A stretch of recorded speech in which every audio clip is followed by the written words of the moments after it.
All right, we'll get started. Maddie, welcome to Rome. How are you feeling ahead of the tournament start?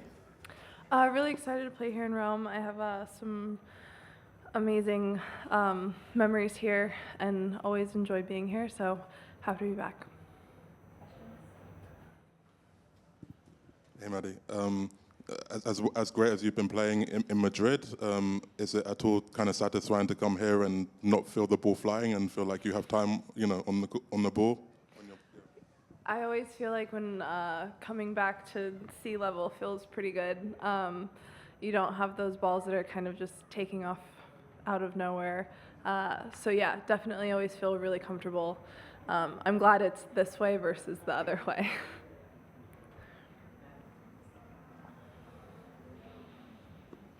What do you think the feeling is going to be? I hate to look ahead already, but coming into Paris as the Grand Slam champion for the first time and going to another major? I haven't really gotten that far, but I mean, to be completely honest, it'll probably feel the same as going into any other Grand Slam.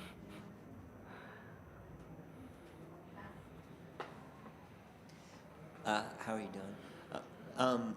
How do you feel like your game has evolved for the clay versus in past years? What's the adjustment like for you?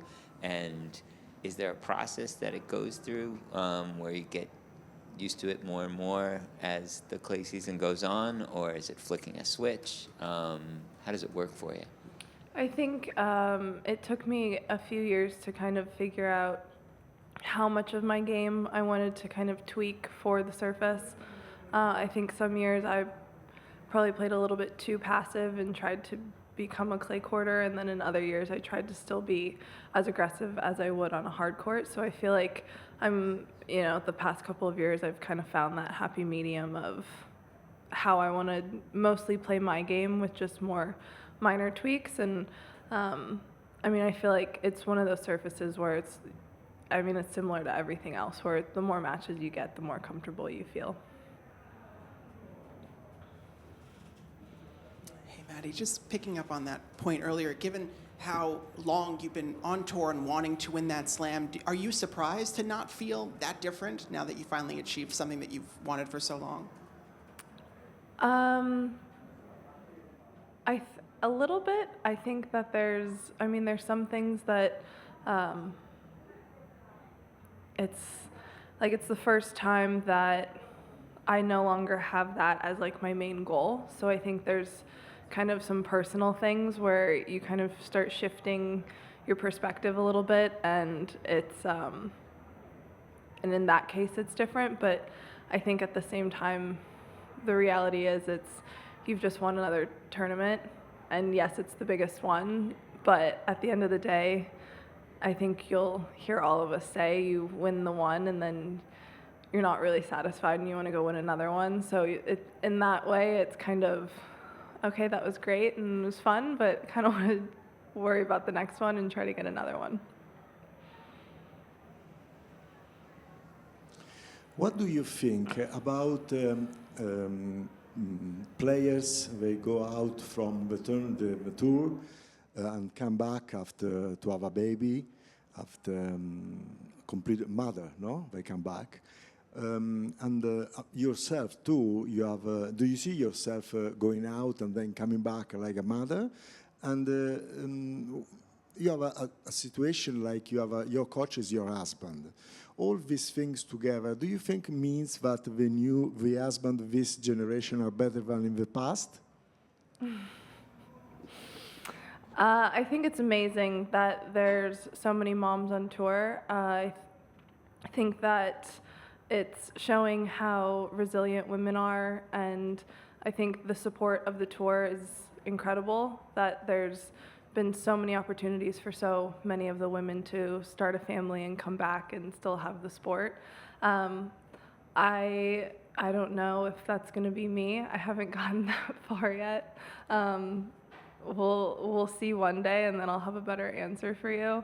And I think I've obviously really enjoyed having Bjorn be my coach the past couple of years.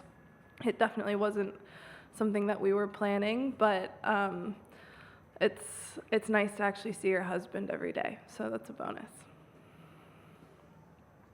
Hi, a question about generations in tennis. So I guess for you, all the players born in 1995, so you're all going to turn 30 this year, and you all had very different careers. Is it something over the years you've kept an eye on, felt more kinship with players like Jen Brady or Krejcikova, or felt more of an edge to the rivalry, or just kept an eye on them because they're sort of your age? I don't think that I've ever really thought that much. I think, I mean, Jenny I've known just because we were the same age group growing up in juniors, and so I think the first time we ever played each other we were 10, so we've known each other for a long time. So I think it's more just to do with the fact that we trained together and we've been together for so long that we're as close as we are. But I think more so it's just kind of the group of, I guess at the time, girls that are now women that I kind of grew up with. I think it was a much broader age group and birth years. So I think it's more so just recognizing all of the people that I played juniors with that made it to the pros. Yeah, just getting back to that point about the developing the game on clay, have the conditions changed at all in the last few years, either with balls or courts, or that have pushed you in one direction versus the other? Is that something you've had to adjust for? I know some other players have talked about it, but maybe it's too much to think about and you just have to play your own game. I think that this surface is the most noticeable as far as weather conditions. So I think, Madrid obviously plays much faster, especially when it's warmer. But here, if it's sunny, it's pretty bouncy. If it's rainy and cold, it plays a lot more dead. So I think it's more so, at least in my opinion, it's more about the conditions that you're playing in. I think, for the most part, I think the courts are playing similarly. Balls are, I think, can be different. Some play faster, some play slower. But I think it's much more to do with the actual weather conditions. Over the years, I've seen how players sometimes struggle when facing an injured opponent. Even though the opponent's hampered, sometimes it can get in your head, right, and be difficult in that way. Have you had, what's your experience with that? Like, how tough is that? And have you ever had a match where that really kind of affected you, where someone was injured and it just got in your head and you weren't able to play freely? I can't remember an exact experience, but it's for sure happened.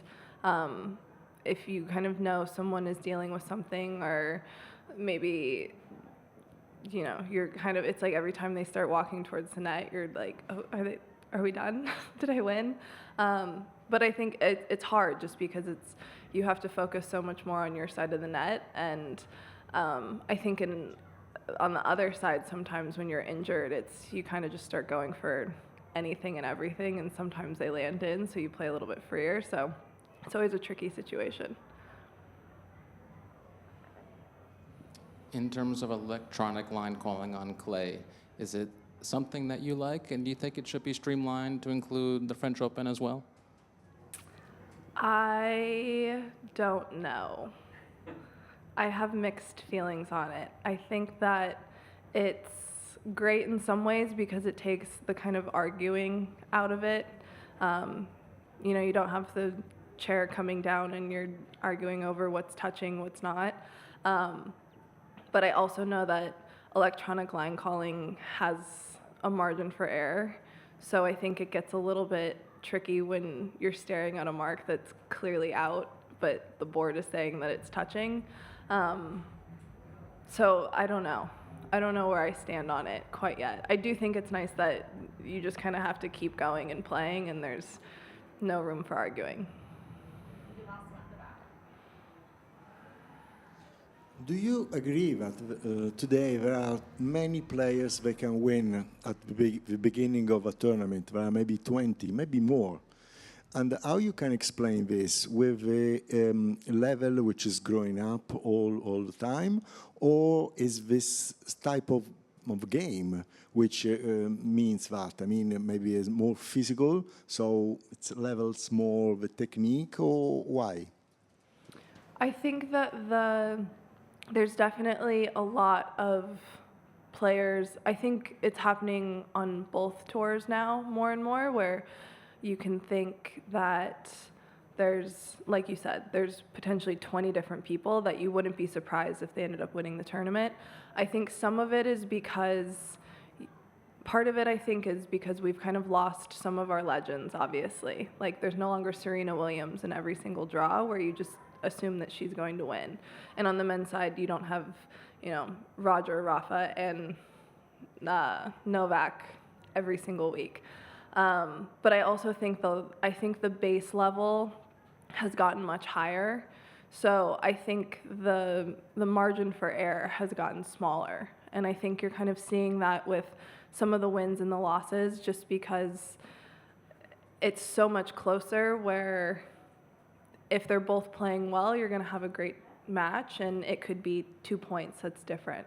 So I think just overall, I think everyone has just gotten so much better, and the game has become so much more physical, and I think everyone's doing such a great job at investing in their own careers and having the physios and the fitness and all of that. So I think more and more people are getting faster and stronger while also staying healthy for longer.